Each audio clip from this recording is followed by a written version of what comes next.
जय हिंद, वंदे मातरम।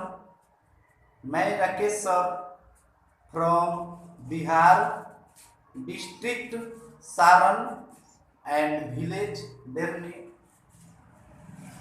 तो आज मैं आप लोगों को कक्षा 10 पाठ नियामक ज्यामिति कोऑर्डिनेट ज्योमेट्री निर्देशांक ज्यामिति वस्तुनिष्ठ प्रश्न का क्रैश क्लासेस आप लोगों को कराऊंगा। वैसे वस्तुनिष्ठ प्रश्न जो बहुत खास है और बहुत इंपॉर्टेंट वीवीआई क्वेश्चंस, ये देखिए जो बोर्ड पर दिख रहे हैं सिर्फ 12 प्रश्न है और 12 प्रश्न 100 प्रश्न के बराबर है। मेरे ऐसे 12 प्रश्न वैसे हैं जो बहुत खास। यह प्रश्न मैंने सभी एनसीईआरटी बुक, केसी सिन्हा बुक, आरएस अग्रवाल, कुछ गाइड, गोल्डन गाइड जैसे ब्रिलियंट गाइड, देखिए यह गोल्डन गाइड है 2021 का, इसी तरह 2022 का, और यह ब्रिलियंट का है क्वेश्चंस बैंक ब्रिलियंट। तो सभी गाइड से मैंने यह क्वेश्चंस खोजकर निकाला है। सभी गाइड में एक पार्ट से 50-50, 60-60 प्लस क्वेश्चंस ऑब्जेक्टिव पूछे हैं, जो एक ही तरह के बहुत सारे प्रश्न हैं। एक ही तरह के बहुत सारे प्रश्न हैं। मात्र यह 12 प्रश्न आप लोग पढ़ें और रिवीजन करें और फाइनल एग्जाम देने जाएं। 90% क्वेश्चंस आप लोग बनाएंगे। मेरे YouTube चैनल पर एक्टिव रहें और चैनल को सब्सक्राइब करें और बेल आइकन घंटी को दबाएं। तो चलिए स्टार्ट। क्वेश्चन नंबर 1,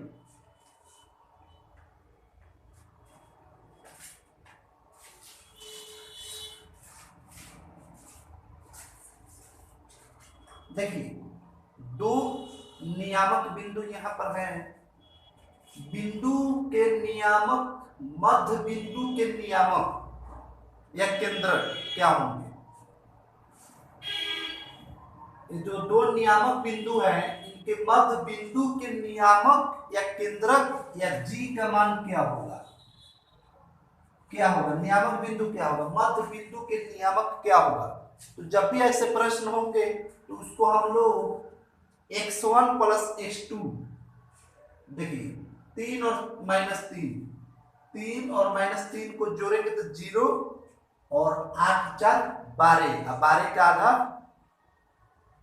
मध्य बिंदु का नियामक x1 प्लस x2 बटा 2, y1 प्लस y2 बटा 2। यह मध्य बिंदु का नियामक निकालने का फॉर्मूला होता है, बहुत ही खास। तो x 0 और 8 4 12, 12 का आधा 6। तो आपका यह मध्य बिंदु का नियामक है। ये दो बिंदुओं के मध्य बिंदु का नियामक आपका आंसर हो गया।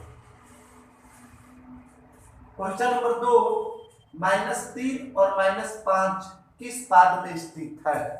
किस चतुर्थांश में स्थित है? बहुत ही इंपॉर्टेंट।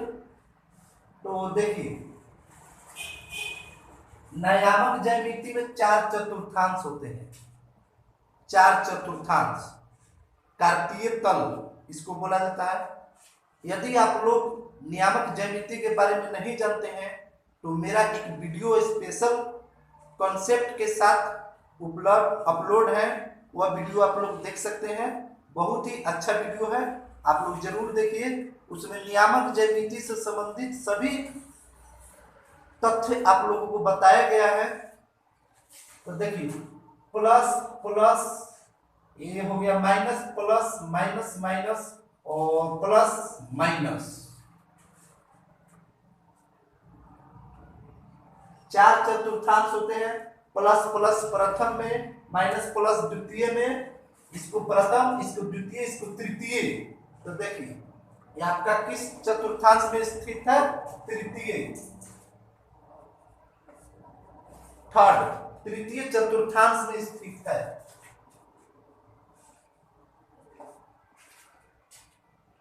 के बीच की दूरी, तो दो बिंदुओं के बीच दूरी होता है, देखिए दो नियामक बिंदुओं के बीच की दूरी का फॉर्मूला जो होता है x1 minus x2 square plus y1 minus y2 square. दो नियामक बिंदुओं के बीच का यह फॉर्मूला होता है, तो हम लोग क्या करेंगे, दो माइनस दो माइनस, देखिए माइनस माइनस प्लस, और 3 माइनस 3 माइनस 3, तो दो दो दो दो 4 का स्क्वायर, और 3 में से 3 हटाएंगे तो 0।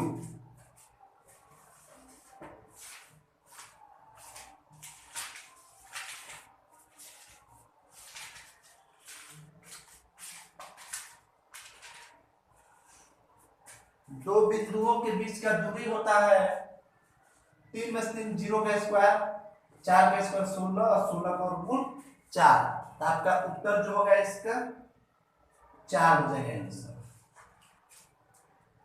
चैनल को सब्सक्राइब कीजिए, और वीडियो अच्छी लगेगी तो शेयर जरूर कीजिएगा और लाइक कीजिए, कमेंट कीजिए। देखिए 4 और 2 यह एक नियामक बिंदु है मूल बिंदु से दूरी, तो जब भी एक नियामक बिंदु होंगे तो उसके मूल बिंदु से दूरी का जो फॉर्मूला होता है x square plus y square, x square plus y square. जब भी एक बिंदु हो या मूल बिंदु से दूरी हो तो उसका फॉर्मूला था x square plus y square, 4 का स्क्वायर 16, 2 का स्क्वायर 4, तो 16 4 20, आपको उत्तर हो जाएंगे 20, 20 को तोड़िए, 2√5, इसका उत्तर हो गया, इसका उत्तर हो गया 2√5। मूल बिंदु का निर्देशांक क्या होते हैं, तो मूल बिंदु का निर्देशांक जो होता है ओरिजिन पॉइंट वह 0 0 होता है। क्वेश्चन नंबर 5 को, क्वेश्चन नंबर 6, क्वेश्चन नंबर 5, 4 और 2 बिंदु में भुज है, इसका दूरी होगा 2√5, मूल बिंदु से दूरी 2√5, 4 और 2। देखिए नियामक बिंदु जो होते हैं तो उसमें इसको भुज और इसको कोटि, यानी जो x होता है x अक्ष उसको भुज बोला जाता है, और y अक्ष जो होता है उसको कोटि बोला जाता है। तो भुज है, आपका उत्तर हो गया 4, 4 भुज कोटि 2, 4 भुज कोटि 2। क्वेश्चन नंबर 7, दो अक्षों के प्रतिच्छेदी को कहते हैं, बहुत मूल बिंदु का निर्देशांक 0 0 बता दिया तो है।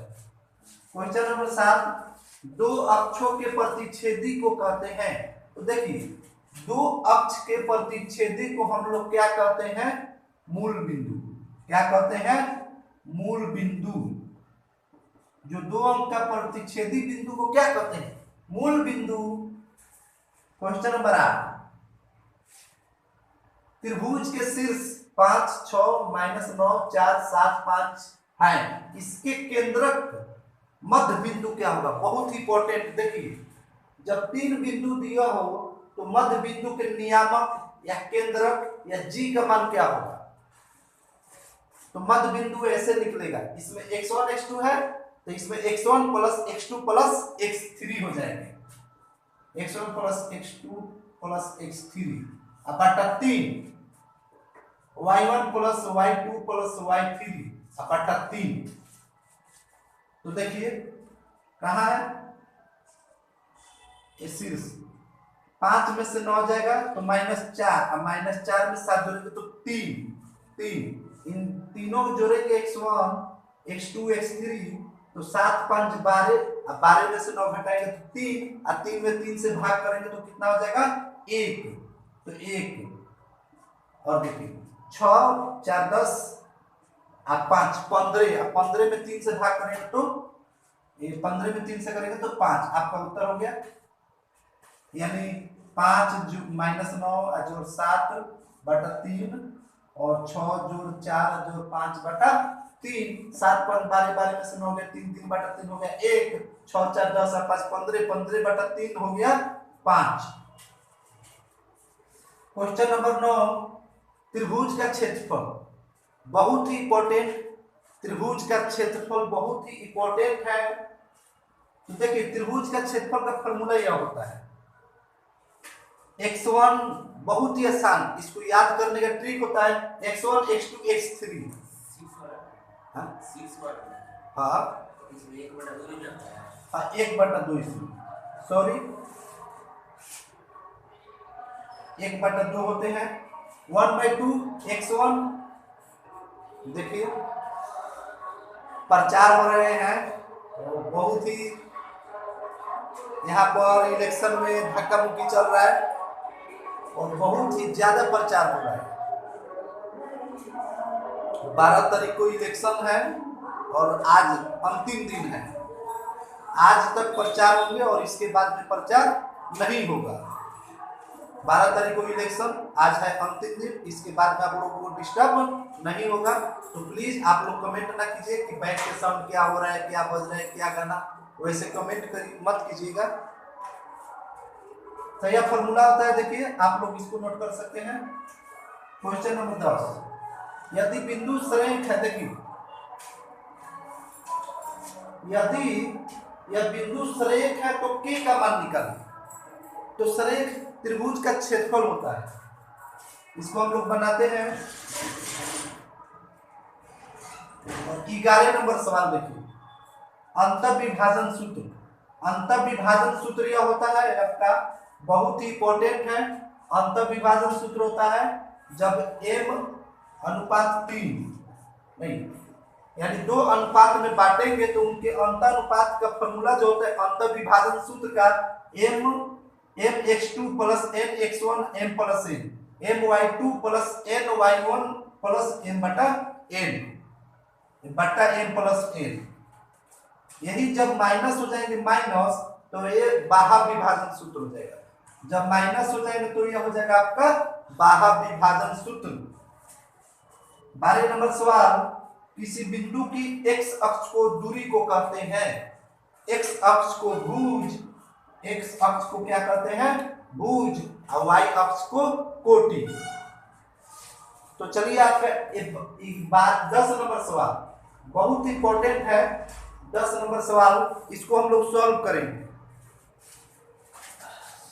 10 नंबर सवाल को हम लोग क्या करेंगे, सॉल्व, इसको बनाएंगे और k का मान निकालेंगे। k का मान निकालेंगे।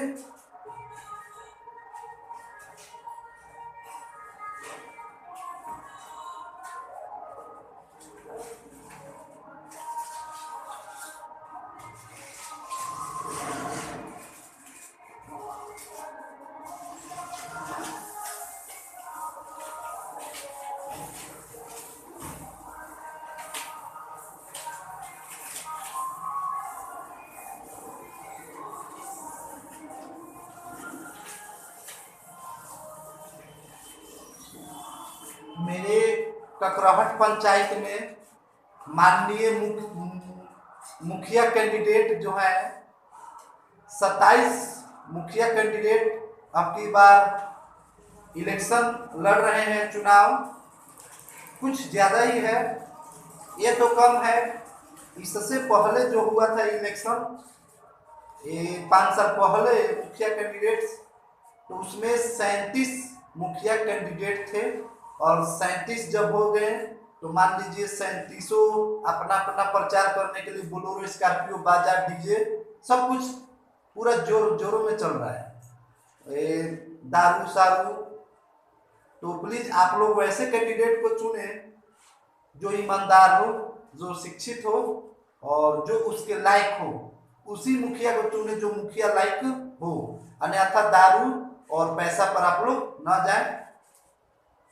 अब की बार हम भी ऐसे मुखिया को वोट देंगे जो बहुत ही मेरे नजर में जो अच्छा होगा उसी को हम लोग, जातिवाद पर मत आइएगा। जो जातिवाद देखकर आप लोग कैंडिडेट, मुखिया कैंडिडेट को मत चुने।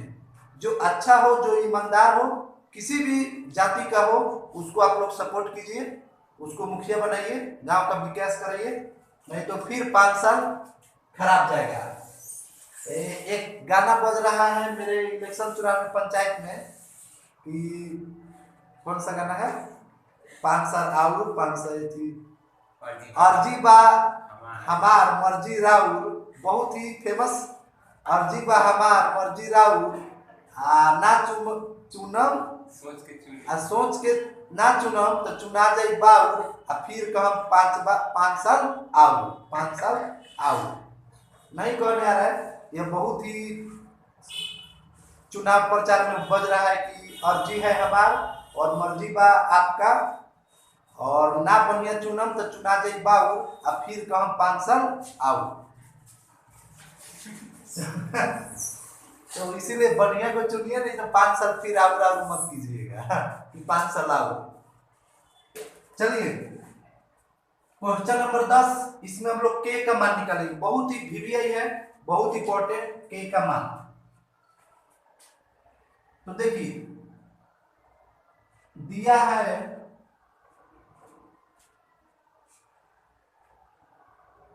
बिंदुए सरेख है, सबसे इंपॉर्टेंट है बिंदुए सरेख है, इसलिए त्रिभुज का क्षेत्रफल जो होगा आपका कितना होगा, 0। चलिए त्रिभुज का क्षेत्रफल 1/2 फॉर्मूला होता है, त्रिभुज का क्षेत्रफल 1/2 x1 और y2 माइनस y3 और plus x2 y3 minus y1 plus x3 y1 minus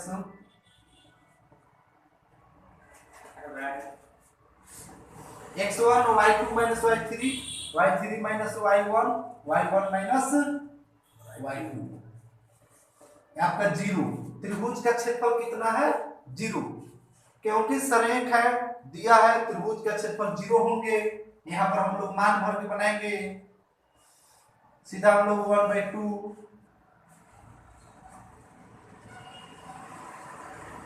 इसका भी 1/2 को भाग कीजिएगा तो सीधा आप लोग इसको लिख सकते हैं, सीधा इसको, क्योंकि 1/2 उधर भाग हो जाएगा तो क्या हो जाएगा, 0।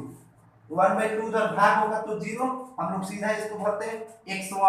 x1 देखिए 2, y2 कौन है, x1 x2 x3 y1 y2, तो y2 आपका k minus y3 y1 y2 y3, अब माइनस माइनस प्लस, फिर x1 x2 y3 -3 minus y1, फिर x3 आपका क्या है, 6 y1 minus y2 3 minus y2, देखिए k है, क्या है k, y1 y2 और बराबर 0।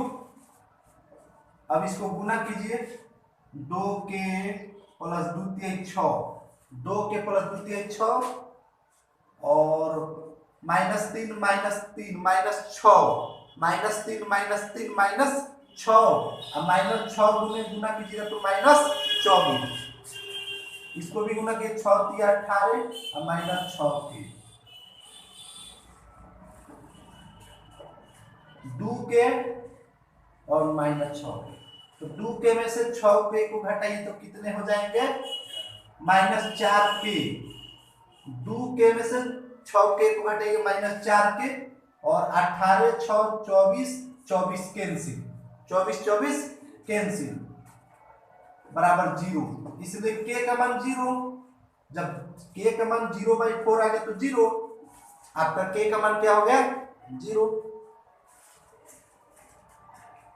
यदि यहाँ पर नहीं कटते तो k का मान क्या आ जाता, चेंज हो जाता, ये आ जाते 0 में प्लस हो जाते।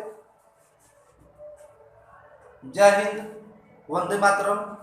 फिर हम लोग आप लोग कमेंट कीजिए कि किस पार्ट को आप लोगों को ऑब्जेक्टिव क्वेश्चन चाहिए। जिस पार्ट को आप लोगों को ऑब्जेक्टिव क्वेश्चन चाहिए तो कमेंट कीजिए, उस पार्ट का नाम मैं उसी पार्ट को ऑब्जेक्टिव क्वेश्चन बनाऊंगा। जय हिंद, वंदे मातरम। चुनाव प्रचार जय हो, बढ़िया बहुत ही अच्छा कैंडिडेट को चुनिए और गांव का विकास करवाइए।